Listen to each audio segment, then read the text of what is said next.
Son is Tottenham's most dangerous attacking player. Start Zil. Double H. Double H. Double H. Double H. Double H. Double H. Yeah, look, I'm here. I'm in the desert. I felt that this was the most apt place to do this preview, based on a few calculations that we do in the football huts, based on the kind of locations that we need to be in.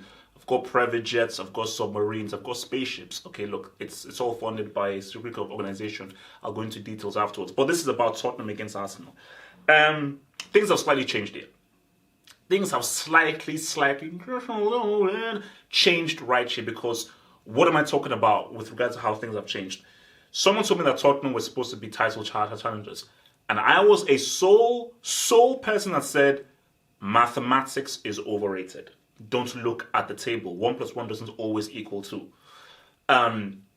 Tottenham have never been in the title race. No matter what the thingy says, mathematically, they've never been in it. And now we now have a situation where Arsenal are only 4 points behind them. If Arsenal win, they'll only be 1 point behind Tottenham, and both Chelsea and Manchester United can sniff Tottenham in their headlights.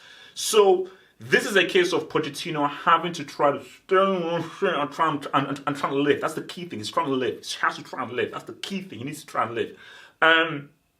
With regards to where Arsenal are concerned, out of nowhere. Because remember, I went out on a limb and I said that at the beginning of the season, Arsenal were in my top 4. Arsenal were in my top 4 in the beginning of the season. After they had the whole slide, losing games, everyone was like, look, hashtag Emery out, blah, blah, blah, blah, blah.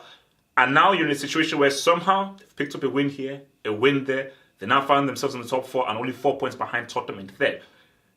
It's just changed. Things have changed. So, specifically looking at this game specifically, how are we going to ride? Let's start with the home side. Let's start with the home side. I think a lot of Tottenham fans out there. I think I retweeted another Tottenham fan. I think he's on Twitter, like Levy out. That I know who you are. He says he's already given up hope. I says you must have hope, pun intended, that this season can still be saved. But I do feel that 3 L's in a row could be real. I mean, if Tottenham hold down 3 L's in a row, and an L being against your North London rivals, I think psychologically it would be a massive blow, especially looking ahead to the game against Dortmund. Let's just see for how Tottenham should be approaching this game, what they should be doing. If Pochettino and the team have done their homework, they have to know that Arsenal's defense is their weak point. That is their weak point. So for Tottenham, they have to play with the same kind of energy and approach that they did against Chelsea. Play fast, play quick, play direct, use Son. I cannot reiterate that or urge that even more. Son is Tottenham's most dangerous attacking player. Harry Kane is the goal scorer. He's the guy that gets the goals. The guy that teams fear the most is Son. He is Tottenham's most dangerous attacking player. And I think for Pochettino, and I don't know, Tottenham fans, please tell me, what does Lamela contribute? I believe he's only in the team because he's Argentine. I'll be real. Maybe you won't be real, but again, I'm not paid by anybody. I'm not corporate backed, so I can say anything the hell I want. He's only in the team because he's Argentine. And Pochettino is Argentine. That's the only reason why he's in the team. He's useless. He contributes nothing to the team. I think he scored like 1 or 2 goals here and there. Please tell me, how many G's does Lamela have this season? He doesn't bring anything. So you're starting with Lamela, and homeboy Lucas Moura is holding the bench.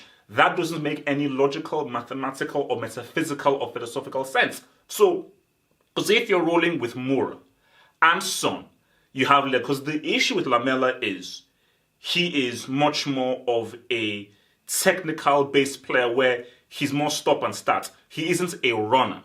And what Tottenham need in this game are guys who go direct and can run forward with the ball. Moura runs forward with the ball. Son runs forward with the ball. Because if you have Son and Moura both bombing down, hitting those guys going straight, it's going to be real. It's going to be real. So I think, especially, but you're looking at the midfield, Sissoko and Eriksen, if they can find that balance really well, shut down Arsenal, get onto Torreira, get onto Xhaka and control the midfield and keep recycling the ball. Press high up, but play with speed and put as much pressure on that defense as possible. That would be real, because what Tottenham do very well What they do very well are early crosses. That's how they get a lot of their goals. They are a very direct pace team, and when you look at the goals and the G's they score, those balls keep coming in from deep.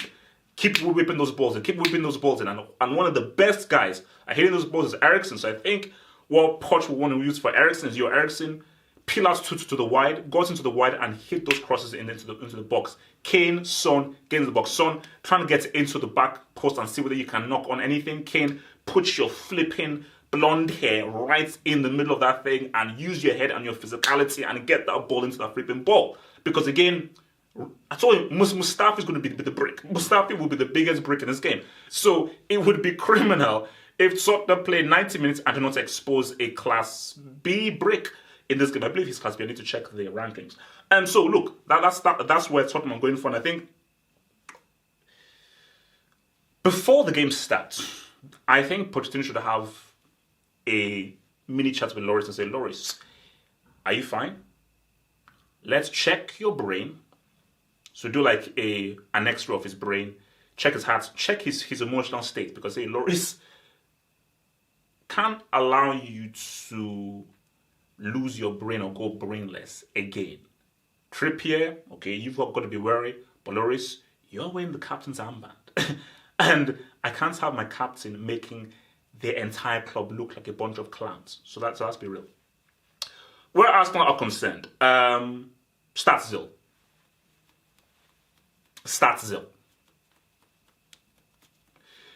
I don't know what the relationship is, the back and forth and everything. I believe that Emery is missing something here. Because again, maybe I'm seeing things in the wrong place. Because again, this is how I view football, and I view football in a very specific kind of way. So this is how I view football. Ozil is a playmaker, a great passer of the ball, and finds very ingenious passes. So him mixed into what Lacazette brings, and you play Lacazette in behind an Aubameyang, who is just the straightforward dude that plays at the top of the triangle. Between Ozil and Lacazette, I think that that's not enough creativity and one-touch movements to create a multitude of chances. Am I missing something? As the fans tell me. I think a combination of a Zilic, a Zet, and a Yang can yield some cheddar. That's just what I feel. I feel that can yield some cheddar, and I think that can yield some positive, good stuff. So, that's just all I'm saying. That's what I'm saying. So I say start with Zil. So where Arsenal are concerned, I think, again, I always say this for Emery. If Arsenal can defend well, don't concede too many chances, stop Tottenham from really exposing them on the wing or getting open ways, I feel that Arsenal can definitely cause some damage against Tottenham. And the key thing there is for Arsenal, they move the ball nice and quick and they utilize it. The key word, I need people understand.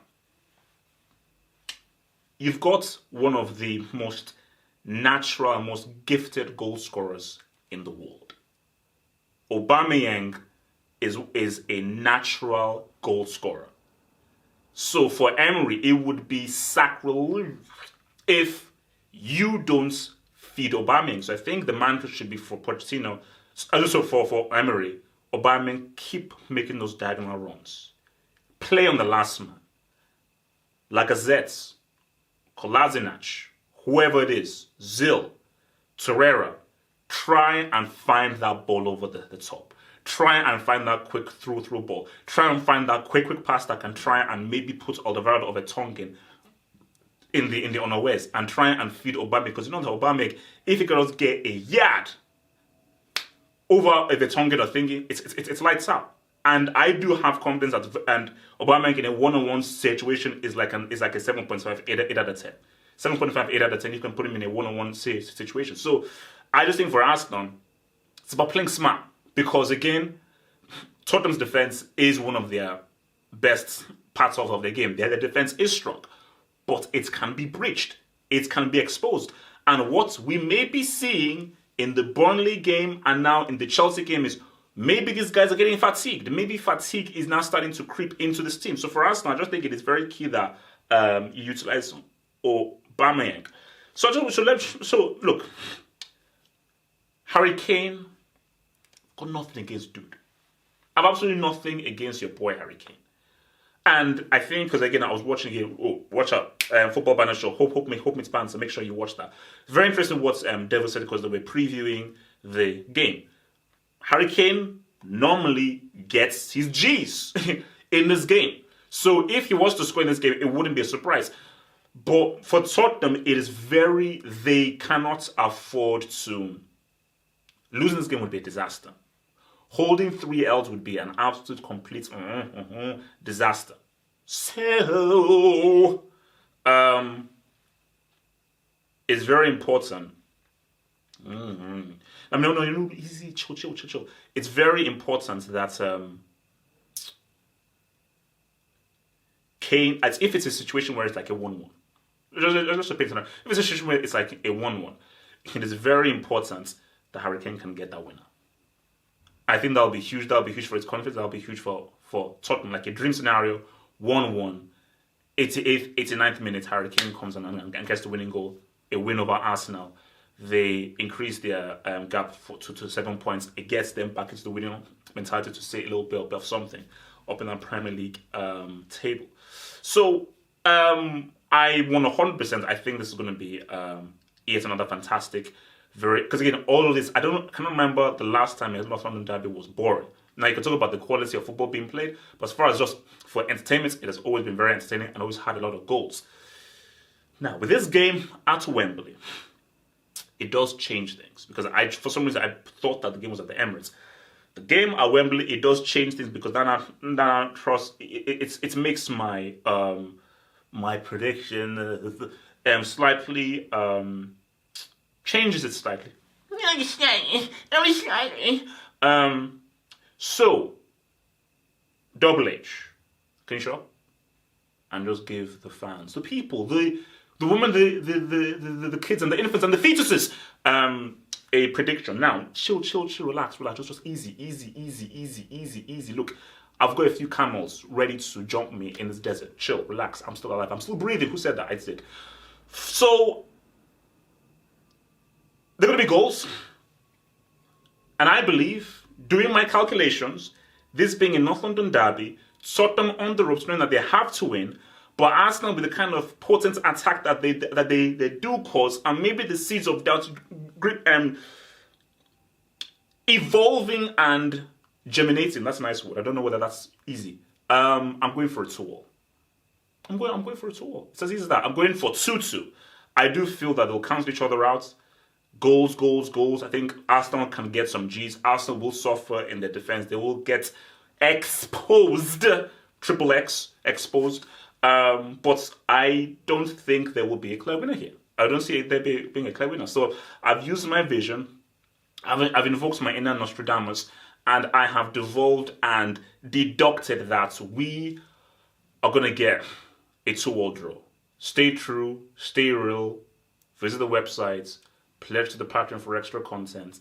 I will be back here with the post-match analysis reacciones. Peace out, stay true. But most importantly, stay black. Thanks for watching the video. Now think about becoming a Football Hot patron by pledging an amount each month and then gain access to exclusive content only on the Football Hot Patreon page. Peace. Head over to the official sites at halffootballhot.com or just click over here.